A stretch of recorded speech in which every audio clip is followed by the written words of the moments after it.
Alright guys, स्वागत है आपका इस वीडियो में। तो फाइनली यहाँ पे ब्लू बॉक्स का थर्ड एपिसोड आ गया था और मेरे ख्याल से एक दो दिन ही हुए हैं इस एपिसोड का आए हुए। मैं बाकी दो एपिसोड कवर कर रहा था, उसको कवर करने के चक्कर में थोड़ा ये वाला एपिसोड लेट हो गया, लेकिन अब हम ट्रैक पे हैं और आप एंजॉय कर सकते हो इसका थर्ड एपिसोड। नेक्स्ट वीक से वीडियोस प्रॉपरली आएंगी, ठीक है ना। फ्राइडे को आएगा इसका न्यू एपिसोड, फ्राइडे की रात को बनाने की कोशिश करूंगा, तो सैटरडे को आपको मिल जाया करेगा, ठीक है। थोड़ा पुश करना, आपकी मदद की जरूरत तो पड़ेगी मेरे को, है कि नहीं। तो चलिए फिर ये वीडियो शुरू कर लेते हैं, बाकी बातें वीडियो के एंड में कर लेंगे। अब आपको याद होगा लास्ट एपिसोड के एंड में इधर टाइकी को दिखाई देता है कि चिनात्सु हारियो के साथ घूम रही है और ऑब्वियसली बात है इसको देख के उसे काफी ज्यादा बुरा लगता है, वो तो शॉक ही हो जाता है।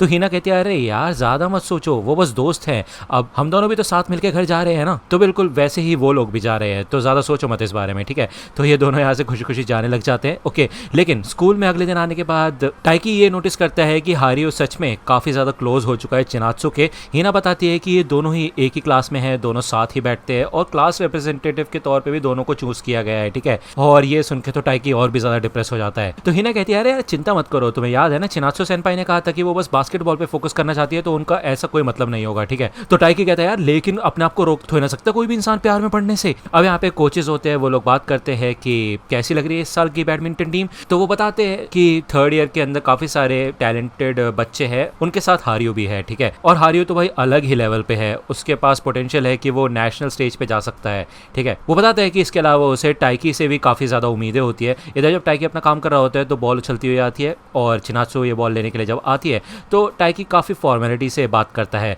ठीक है। चिनात्सु कहती है कि यार तुम्हारा प्रैक्टिस कब खत्म होगा, क्योंकि मैं अपनी हाउस की भूल गई हूँ। तो टाइकी बताता है कि 7 बजे। चिनात्सु कहती है कि हाँ 7 बजे तो ठीक है, फिर मेरा भी सेम रहेगा। अब ये बात करते हुए टाइकी सोच ही रहा होता है कि कोई ये सारी बातें सुन ना ले, तभी पीछे से हारियो आता है और वो कहता है हे जी, क्या तुम्हारी टीम के पास एक्स्ट्रा टाइमर है, हमारा वाला टूट चुका है। और भाई ये सुन के तो टाइकी शॉक ही हो जाता है, वो कहते क्या इसने चिनात्सु सेनपाई को ची बोला, मतलब चिनात्सु का शॉर्ट फॉर्म ची, मतलब प्यार से बोल रहा है वो, ठीक है। अब ये सुन के तो यहाँ पे पागल हो जाता है टाइकी, वो पागलों की तरह घर भागना शुरू कर देता है, ठीक है। वो समझ जाता है कि भाई वो तो पागलों की तरह चिनात्सु के नाम के सामने सेनपाई लगाता है और वही दूसरी और भाई हारियो उसको ची क्या के बुला रहा है, मतलब हद हो गई यार। और ऊपर से ये दोनों साथ भी बैठते हैं, दोनों सुपरस्टार है अपनी अपनी टीम के। तो यहाँ पे टाइकी तो भाई हार मान चुका होता है, उसे समझ नहीं आता कि अब वो करे क्या, और वो बेसिकली यही सोचता है कि शायद वो उसकी प्रॉक्सिमिटी की नहीं है, उसकी औकात की नहीं है वो। और इतने में यहाँ पे चिनात्सु घर पे आ जाती है, ओके। वो सोचता है कि भाई अगर घटिया और क्रीप को मिला देना तो उसका रिजल्ट मैं बनूंगा, ठीक है। चिनात्सु कहती है काफी जल्दी आ गए तुम, मैंने देखा था बैडमिंटन प्लेयर्स तो बस क्लब रूम में ही जा रहे थे और उससे पहले तुम यहाँ पे पहुंच गए। तो टाइकी मन में कहता है कि बैडमिंटन प्लेयर्स है इसका मतलब है हारियो से, तो मैं तो चाहता हूँ अपने रूम के अंदर। लेकिन चिनात्सु उसको रोक लेती है और वो कहती है कि मैं तुमसे एक बात पूछना चाहती हूँ,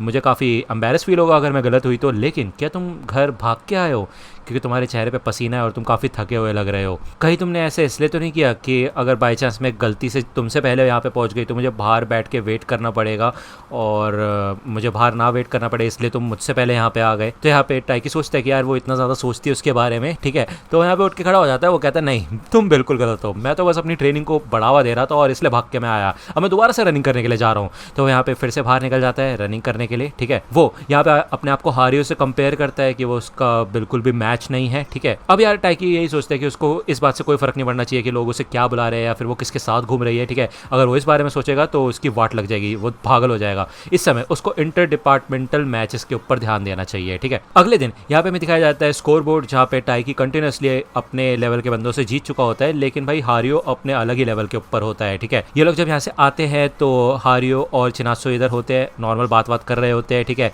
अब ये देख के भाई टाइकी तो भाई पिघलने लग जाता है, अब उसको अजीब सा फील हो रहा होता है, ठीक है। जिसके बाद फाइनली यहाँ पे हारियो का सामना होता है टाइकी से। ये दोनों यहाँ पे बैडमिंटन खेलना शुरू करते हैं और ऑब्वियसली बात है यहाँ पे हारियो काफी ज्यादा कमाल का है, वो काफी ज्यादा एक्सपीरियंस्ड है। क्यों, ये देख के समझ जाता है कि मतलब एक ऐसे ओपोनेंट से उसका सामना है जो कि उसकी क्रश के काफी ज्यादा क्लोज है और हो सकता है कि वो उसे पसंद भी करता हो। तो ये काफी ज्यादा खतरनाक है टाइकी के लिए, मतलब काफी मुश्किल हो सकता है ये खेलना, ठीक है ना। उसके माइंड में प्रेशर तो है। यहाँ पे क्यों देखता है कि चिनात्सु भी देख रही होती है मैच, ओके। और टाइकी बुरी तरह से इस राउंड में हारा होता है, ठीक है। वो यहाँ पे अपने आप को मोटिवेट करने की कोशिश करता है। वो ये कहता है कि मैं वैसे भी चिनात्सु के लिए नहीं खेल रहा, मैं अपने लिए बैडमिंटन खेल रहा हूँ क्योंकि मुझे ये खेलना काफी ज्यादा पसंद है। तो यहाँ पे इनका दूसरा राउंड शुरू हो जाता है। अब टाइकी के इधर शूलेसेस खुल गई होती है, तो जब वो नीचे झुकता है शूलेसेस बांधने के लिए तो उसको याद आता है उसके पैर में चाम बांधा था चिनात्सु ने, ठीक है। वो उसको अपने सॉक से कवर अप कर लेता है, जिसके बाद उसको थोड़ी मोटिवेशन मिलती है। उसे याद आता है कि उसे नेशनल्स तक पहुंचना है और उसे अपना 100% देना होगा। यहाँ पे फाइनली वो हारियो के सारे थ्रोज को टैकल कर पाता है यार, मतलब पहले से काफ़ी ज़्यादा बेटर खेलने की कोशिश करता है वो। इसे देख के भाई क्यो और हीना दोनों के दोनों ही शॉक हो जाते हैं, यहाँ तक कि सीनियर्स भी उसे देख के काफ़ी ज़्यादा शॉक हो जाते हैं। ये मैच ओवर हो जाता है लेकिन एंड में हारियो से हार ही जाता है टाइकी, ठीक है। भले क्यों कहता है कि तुमने पहले राउंड के मुकाबले काफ़ी अच्छा खासा परफॉर्म किया, तो तुम्हें तो खुश होना चाहिए यार, तुमने काफ़ी कमाल की टक्कर दी उसको। तो टाइकी कहता है कि यार मुझे पता है हारियो काफ़ी ज़्यादा टफ है, लेकिन मुझे इस बात का गुस्सा आ रहा है कि मैं हार गया। तो भाई बाहर एक सीनियर खड़ा होता है और वो हारियो से कहता है, हे तुमने सुना क्या बोल रहा है वो लड़का? तो हारियो कहता है कि यार क्या बकवास कर रहा है वो, गुस्सा तो मुझे आ रहा है। तो वो सीनियर कहता है यार लेकिन क्यों, तुम तो जीत गए थे ना। तो हारियो कहता है क्योंकि अंत में बस यहाँ पे रुक जाता है, वो पूरी बात ही कंप्लीट नहीं करता, यहाँ से जाने लग जाता है। तो सीनियर कहता है कि अरे भाई कर क्या रहे हो तुम यार, आधी बात कहाँ छोड़ के जा रहे हो तुम।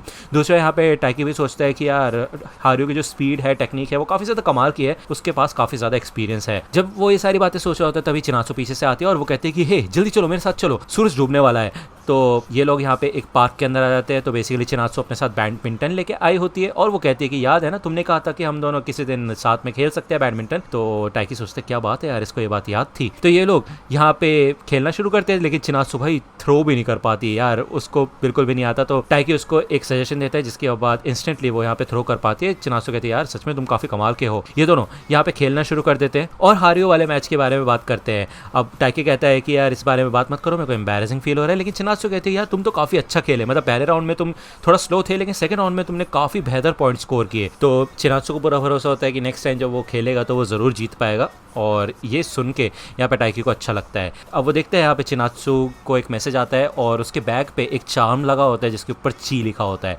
तो वो समझ जाता है कि ये ज़रूर हारियो ने दिया होगा। अब जब वो ये देख रहा होता है तो चिनात्सु यहाँ पे क्लैरिफाई कर देती है कि पूरी क्लास में उसको सब ची बुलाते हैं प्यार से। तो ये सुन के टाइकी को राहत महसूस होती है, उसे ऐसा लग रहा था कि हारियो ने ये पेट नेम रखा है उसका, जिससे उसको कंफर्म हो जाता है कि चिनात्सु अभी किसी भी तरीके के रोमांटिक रिलेशनशिप में नहीं आना चाहती। ओके, टाइकी इधर चिनात्सु को आगे जाने के लिए कहता है। वो ये कहता है कि शायद तुम्हें तो कुछ फर्क नहीं पड़ेगा इस बात से, लेकिन मेरे लिए थोड़ा अजीब होगा कि मैं किसी लड़की के साथ अपने घर में जाऊं। तो चिनात्सु सोचती है कि यार ये क्या बोल रहा है। टाइकी इधर फिर से प्रैक्टिस करने लग जाता है और जाते जाते चिनात्सु ये सोचती है कि अच्छा इससे मुझे कोई फर्क नहीं पड़ेगा। यहाँ पे हमें अगले दिन का सीन दिखाया जाता है तो हमें बताया जाता है एक नोटिस बोर्ड पे नोटिस लगा होता है जिसमें लिखा होता है कि टाइकी और हारियो दोनों साथ मिलकर डबल के तौर पे खेलेंगे। मतलब यार टाइकी सोचता है कि उसको तो उसका कंपटीशन करना था, उसको हराना था राइवल्स की तरह, लेकिन भाई अब ये दोनों एक ही टीम में आ गए हैं। तो हारियो कहता है हे चलें प्रैक्टिस करने के लिए। तो हारियो यहाँ पे आगे आके पूछता है टाइकी से, हे तुम्हें क्या चिनात्सु पसंद है? कितनी कमाल की बात है। तो टाइकी तो ये सोच के डर ही जाता है। ये दोनों यहाँ पे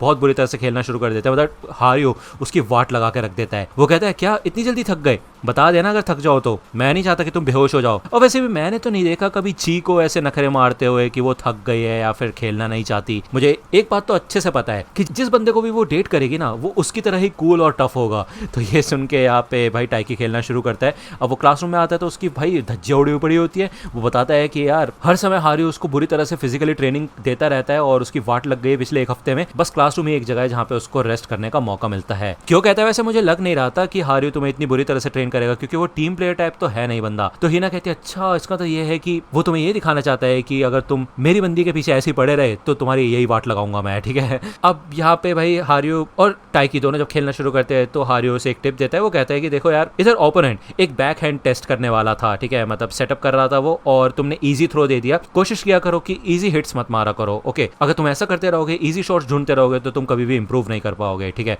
यहाँ पे एक और दिन बीत चुका होता है और ये लोग जब यहाँ पे स्कूल के बाहर आते हैं तो हारियो होता है, काफी सीनियर्स होते हैं, सेकंड ईयर के स्टूडेंट्स होते हैं और चिनात्सु भी इधर ही शामिल होती है, ठीक है। हारियो इधर टाइकी को अपने पास खींचता है और उसकी थोड़ी बेइज्जती करता है और बताता है कि इस बंदे का गेम बिल्कुल खराब है, इसके शॉट सिलेक्शन भी बेकार है और ये बस आगे भागता रहता है अटैक करने के लिए। तो टाइकी मन में कहता है यार मतलब मैं कुछ कह भी नहीं सकता क्योंकि सच ही बोल रहा है बंदा। लेकिन हारियो कहता है कि मुझे ऐसा लगता है कि टाइकी आगे चल के काफी ज्यादा इंप्रूव हो जाएगा, ये बंदा बिल्कुल भी झुकता नहीं है, फिर चाहे मैं इसको कितना भी परेशान कर लूं। मुझे भी कभी कभी लगता है कि यार मैं इसको शायद थोड़ा ज्यादा मुश्किल काम बोल रहा हूँ, लेकिन उसके बावजूद वो उस काम को भी कंप्लीट कर देता है। तो उसके दोस्त कहते हैं कि यार वैसे देखा जाए तो तुम जिस इंसान को पसंद करते हो उसको ऐसे ही ट्रीट करते हो। तो टाइकी मन में कहता है अच्छा चलो कम से कम इसको मेरे अंदर कुछ पोटेंशियल तो दिखता है। तभी यहाँ पे हारियो को एक मैसेज आता है। वो कहता है कि मेरी गर्लफ्रेंड का मैसेज आया यार मुझे। तो टाइकी यार समझ जाता है कि यार इसकी गर्लफ्रेंड है और हारियो बताता है कि पहले वो उसके अंदर इंटरेस्टेड नहीं थी लेकिन लास्ट वीक ये लोग रिलेशनशिप में आ गए और वो काफ़ी ज़्यादा बिजी रहती है, ठीक है। तो टाइकी समझ जाता है कि इतने समय से बस वो उसको छेड़ रहा था और चिनात्सु और हारियो के बीच में कुछ भी नहीं चल रहा, ठीक है। ठीक है। तो हारियो यहाँ पे उसको टॉन्ट भी मारता है और वो कहता है ऐसा नहीं लगता कि तुम्हें इतनी जल्दी कोई गर्लफ्रेंड मिलने वाली है। तो यार ये एपिसोड यहीं पे खत्म होता है। नेक्स्ट एपिसोड आएगा फ्राइडे की रात को, मतलब सैटरडे को डालने की कोशिश करूंगा मैं। तुम्हें को याद दिला देना, मुझे पता है यार तुम काफ़ी प्यारे हो, याद दिला दोगे मुझे। आप मुझे बताना आपको ये वीडियो कैसी लगी हो, और इसके बाद मैं डेंडेन की वीडियो भी बना दूंगा। अब ये वीडियो शायद मैं आपको रात में डिलीवर कर दूंगा यार, मतलब रात में मिल जाएगी आपको ये वीडियो। ओके 1 बज रहा है जब ये वॉइस ओवर मैं कर रहा हूँ। अब पता नहीं तुम्हें वीडियो कब मिलेगी, लेकिन डेंडेन तो नेक्स्ट डे ही मिलेगी। ओके मतलब मंडे की शाम तक। तो ट्राई करना, थोड़ा वेट कर लो यार, कर सकते हो मेरे ख्याल से। एनीवे अगर आपको वीडियो पसंद आई तो लाइक करना, सब्सक्राइब कर लो अगर चैनल पे नए हो तो। मिलता हूँ आपसे अगली वीडियो में, तब तक के लिए गुड बाय।